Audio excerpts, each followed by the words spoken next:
Y'all, it's Belle. I thought I'd do something a little different today. I don't want to be on camera, my face, so I thought instead of just hands and books, we'd try something different today and see how it goes. I don't know if I really want to look at much of my body either, but we'll see how this goes. Today I have part 2 of the recent book haul. First we have When the Siren Wailed by Noel Streatfeild. I've always heard the best things about her books, but I haven't read any yet, so I'm excited to get started. There's so many that I want. I think I have one other book by her, but I haven't read it yet. I think this is based on a real life experience by the author during World War II, so I'm very excited. I love history, and especially based on real things, so I'm excited to get to this. We have Amira and Hamza, The War to Save the Worlds by Samira, Ahmed, and this just looks so good. And I'm not going to read all the synopsis because it would take forever. But it does say, from best-selling author comes a thrilling fantasy adventure intertwining Islamic legend and history. This just sounds so great, and I'm so excited to get to this one. I have Battle Dragons, City of Thieves by Alex London. And I'm really excited about this one because one of the people that blurbs it on the front is Salman Shinani, who is the author of my favorite series, School for Good and Evil. And he says, Alex London has envisioned a world as enthralling as it is dangerous. So, I'm very excited. I didn't notice this before, but the end pages are like dragon scales or dragon skin. So this just sounds like a great fantasy adventure with dragons. So, and it's blurred by my favorite author, so can't go wrong. Next we have Diary of an Accidental Witch, which I'm so excited. It just looks like a fun, quick read, especially for spooky season. There's a frog on the front with a bow tie and a cat with a collar with a spider on it. So I'm very excited to find out what all that's about. And this is by Perdita and Cargill. So this is very excited to read this during spooky season. Next we have Keeper of Secrets by Sarah J. Dodd. This involves an animal that needs protecting. I don't always pick up books like that because I don't want to see an animal get hurt or anything. But usually what I do, I can skim for a certain word without spoiling myself. I just can skim and blur out. I don't know how I do it, but I can just search for that word. So if the animal has a name, I go to the end of the book and search for that name to make sure the animal is still alive. So hopefully that will be the case with this one. I just can't read any animals getting hurt or killed or anything. So, but the story did sound so good and I've heard great things, so I did want to pick it up. And hopefully it'll be like most middle grade and the animal will be fine. Editing me, I just wanted to say that I recently posted the Keeper of Secrets book on my Instagram and shared the same thoughts about the animal stuff. And the author posted that she didn't want to give any spoilers, but she thought I would be happy with the ending of the story, even if while reading it, it didn't feel like I was going to be happy. So that makes me very happy that I don't have to worry about a sad ending, and I can't wait to read it. So I thought I'd just let y'all know what she said. Okay. Another great one, it seems, for spooky season, How Not to Be a Vampire Slayer by Katie Birchall. And it just says on the back, featuring fluffy bats, creaking coffins, and lashings of tomato ketchup. This book will have you howling with laughter. So I'm very excited for that. Another fun spooky read, it seems. Next we have Peril at the Bake Off by Ruth Quayle. And it's a Muddlemore Mysteries. So I guess this will be a series. And I love a good detective series. This is a short synopsis, so I'll read this one. It's the summer holiday and Joe Robinson and his cousins are staying with their granny in Muddlemore Village. The problem is, Muddlemore is a hotspot for crime. When Granny's precious cake recipe goes missing days before the Great Village Bake-Off, Joe, Tom, and Pip are flabbergasted. I love that word. They know that one of the neighbors has stolen it, but the question is who? I'm very excited. So we have Aarti and the Blue Gods by Jasbinder Bilan. This is my first book I've bought by her. All of her books always look and sound so beautiful, and this one intrigued me most out of all of them the most. So I'm excited to get to this one. This is another one I'll read the synopsis for, because I don't think I could explain it. Aarti has lived nearly her whole life on the island. Orphaned as a little girl, she has been taken care of by Aunt, whose temper is as stormy as the weather. Aarti's only comforts are her pet fox, Chand, excited, and a colorful storybook about the Hindu gods. Then one day she finds a tatty toy rabbit hidden in a locked room, and memories of another time and place start to surface. She begins to suspect Aunt has not been truthful about who she and Aarti really are. Very excited for this. And then we have one of my most highly anticipated releases, The Wolf's Curse by Jessica Vitalis. It just says, the wolf is not bound by the same rules as you are. The great white wolf is very, very old, and she is very, very tired. For hundreds of winters, she has searched for someone to take her place, but she is invisible to most people. In all those years, only three have seen her. One died young, one said no, one is still alive, a 12-year-old boy named Gaj. Everyone in the village thinks Gaj is a witch. He's been in hiding half his life, all because he once saw the wolf. And right after that, the Lord Mayor's wife died. Now his only protector, his beloved grandpapa, is dead too. The wolf visits the boy again, this time with an offer. She can save him the pain of growing up. Now that he's all alone in the world, it may be the only way to escape the bounty on his head. If only his grandpapa's last words hadn't been, stay away from the wolf. Very excited. Wolves are my favorite animal in the whole world. I love it more when wolves are not the bad guy, because that just helps paint the stigma that they're awful or mean, and they're not. They're very shy. They're more scared of you than you are of them. I know it's hard to believe, but they're just amazing animals.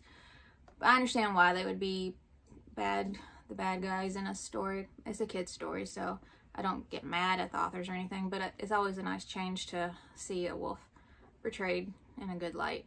So hopefully that will be the case with this one.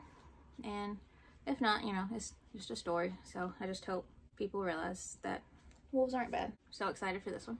We have Lost Legends, The Rise of Flynn Rider by Jen Kalanita.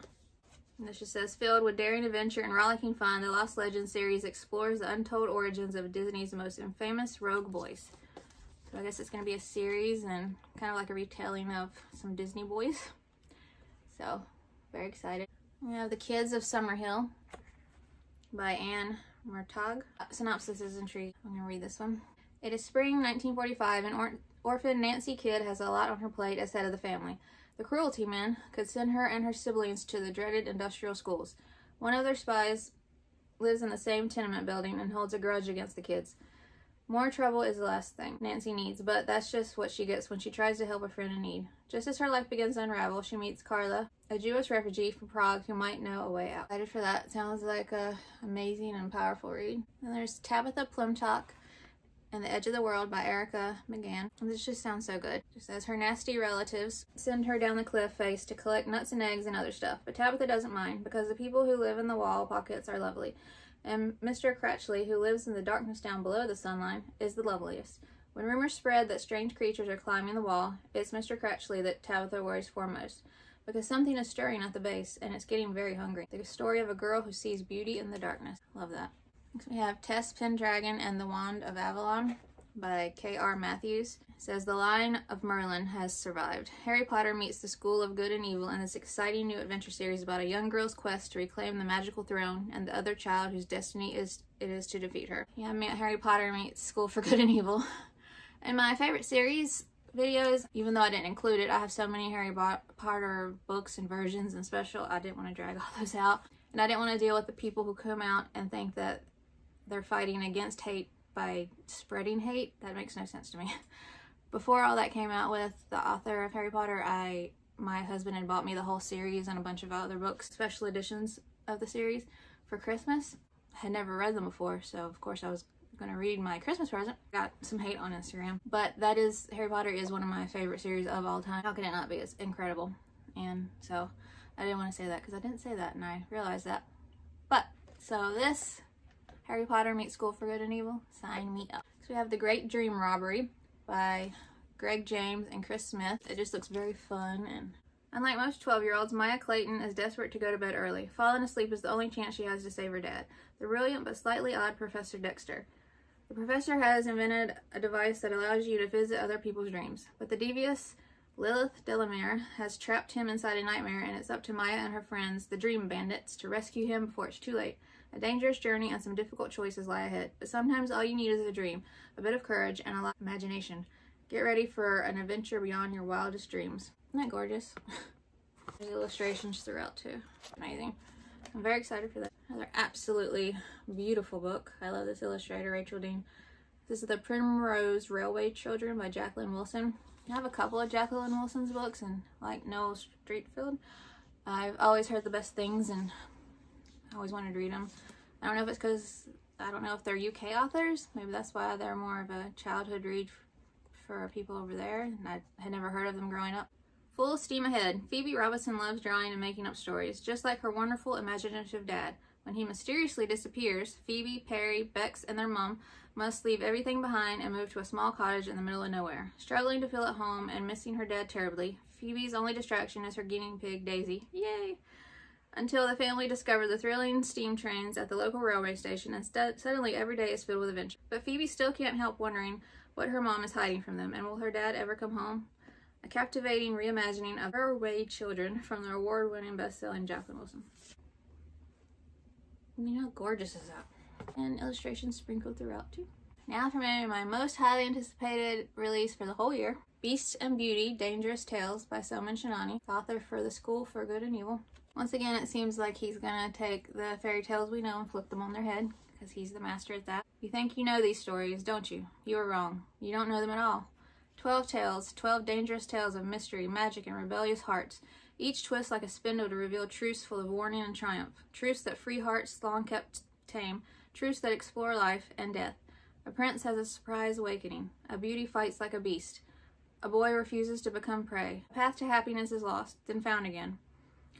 New York Times best-selling author Soman Shinani respins old tales into a fresh fabric of a new era and creates a world like no other.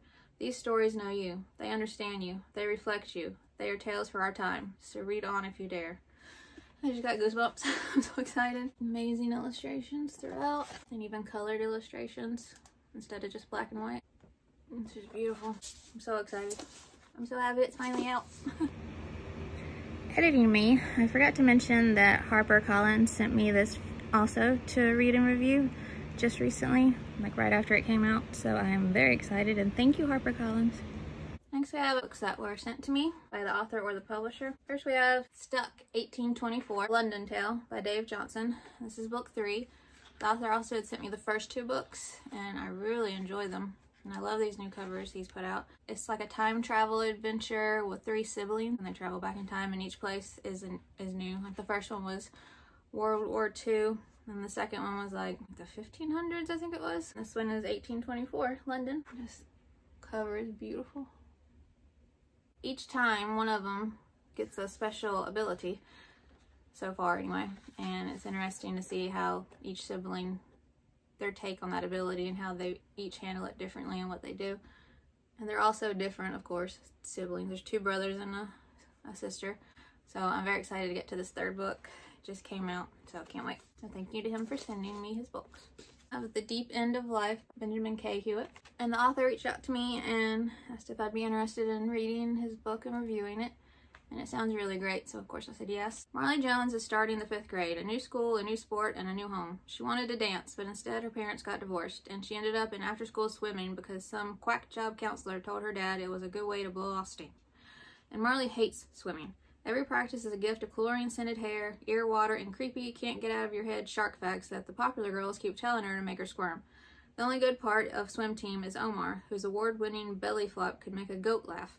But even Omar's belly flop won't be enough to keep Marley sane if she can't fix things with popular girls, escape counseling, and stop her best friend from moving to Alaska. Sounds funny, important, great messages and themes, of course. So very excited to get this one. This one, I'm not... put this on my Instagram. I know I'm getting old, but I usually remember where the books that are sent to me come from. This is an advanced reader's copy of Kelsey Murphy and the Academy for the Unbreakable Arts by Erica Lewis. This goes on sale March 2022. I did enter a giveaway on Instagram, but I never got a message, I don't think, saying that I won. I checked my messages and stuff, but either way, I'm very excited.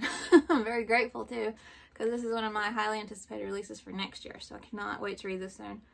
And again, The School for Good and Evil meets Amira and the Night Brothers in this debut middle grade fantasy, perfect for readers who've ever wondered, what if Harry Potter had been sorted into Slytherin?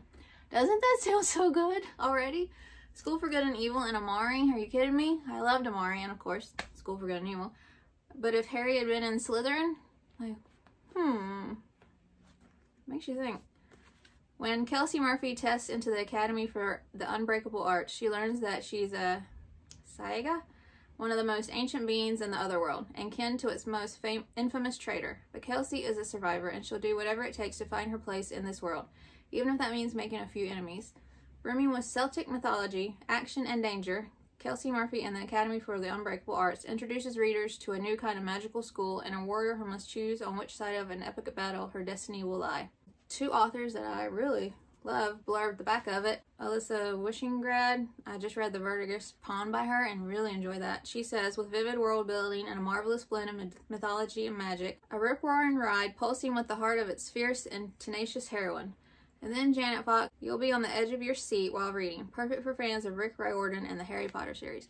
I'm very excited, and I'm so happy that I got this. However, I got this. I am so happy.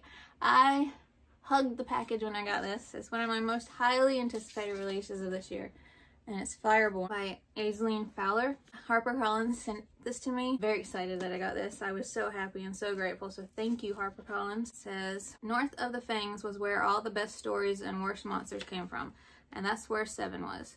12 is a hunting. She gave up her name and identity to train in the art of fighting monsters, but while her fellow huntlings train to keep the peace, 12 secretly builds her skills to take revenge on those who murdered her family. Then 12's new home is attacked, and all her plans are thrown into chaos. Her mentor is killed, and a fellow huntling named 7 is captured. 12 decides to rescue 7 alone, but finds herself joined by 2 classmate rivals and an ancient stone guardian named Dog. To save 7, 12 and the others must face new enemies and old terrors alike, and on a treacherous journey, one that will lead 12 to discover dark truths about her world, her powers, and the past she has so desperately tried to hide.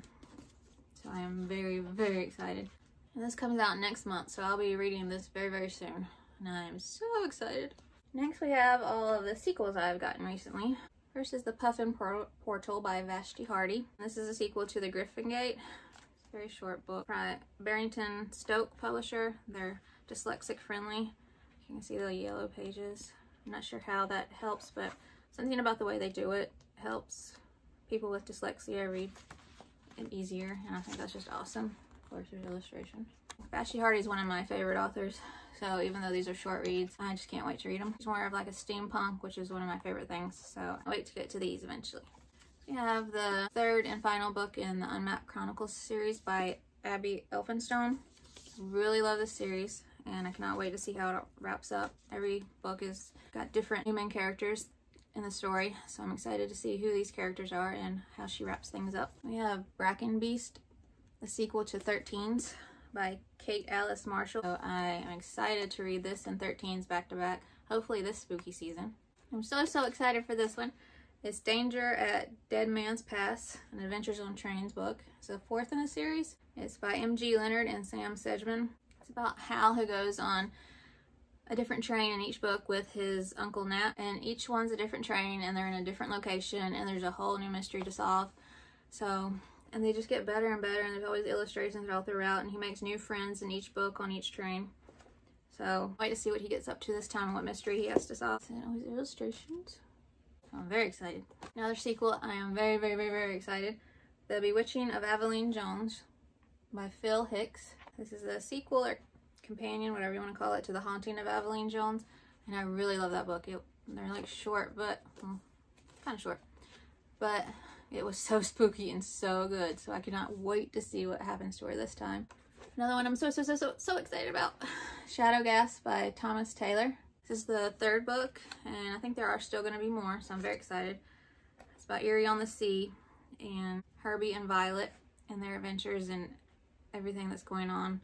And Erie on the Sea, it's so atmospheric. I feel like he nailed the location and describing it, and the names, how he named everything, even the characters. It's just they're just such great books. Malamander was the 1st book and Gargantus was the 2nd. And I didn't think it was possible, but I love Gargantus even more than Malamander, so I'm excited to see how I feel about the 3rd book. So can't wait to read this one. Then we have The Midnight Hunt by Benjamin Reed and Laura Trinder. And this is the 3rd in this series, and I think the final book. The 1st book was Midnight Hour and then Midnight Howl. And they just sound perfect for spooky season and like great mysteries, and I'm just so excited. I'm gonna read these this season, I think. I can't wait. We have Sky Pirates, The Dragon's Gold by Alex English. This is a sequel to Sky Pirates, Echo Quick, Thorn, and the Great Beyond, the 1st book. These just sound right up my alley. It just says embark on another swashbuckling Sky Pirates adventure. It just sounds like a thrilling adventure and great characters, and I'm just very excited. Sounds like a dragon on the cover too. Like, I'm so excited. A can't wait to read this in the first book back to back when I do read them. And then that ship. We have the sequel to The Orphans of St. Halibut, Pamela's Revenge by Sophie Wills. First book I really enjoyed, except for one character who annoyed me to no end. And he's like, I think he's the youngest kid in the book, and I know some kids are going to be like that, but it's still no less annoying, and I don't like to be annoyed most of the read. But other than that, I really did enjoy it. So hopefully he's better in this book. I really hope so. Such an interesting idea, and you know, orphans banding together, making their own family, and the mystery and adventure of it, and there's a goat. So I'm excited to see what happens next, and hopefully that one character will be a little bit less annoying. So we have the second in the Treasure Hunter series by Beth McMullen, and this is The Midnight Market. These just look so good. Seem right up my alley, and like a great mystery, adventure, and like great friendship story. I'm really excited to get to this in the first book and binge read them. Hopefully not too far away from now. So we have the latest book that just came out for the Enola Holmes series. This one's And the Black Barouche by Nancy Springer. This doesn't match the other covers I have. This is maybe even more beautiful. And I want to watch the Netflix series, but I like to, if books are out, I like to read the books first. So I really need to get on that because I really want to watch it. So I'm just excited. And the last book we have in this haul is Pages & Co., The Book Smugglers by Anna James. I'd heard that I shouldn't start the series if you haven't read The Secret Garden or A Little Princess, because it would spoil those. I've recently read both and loved them. But then I started seeing other classics mentioned, so I don't know what I need to read before reading these.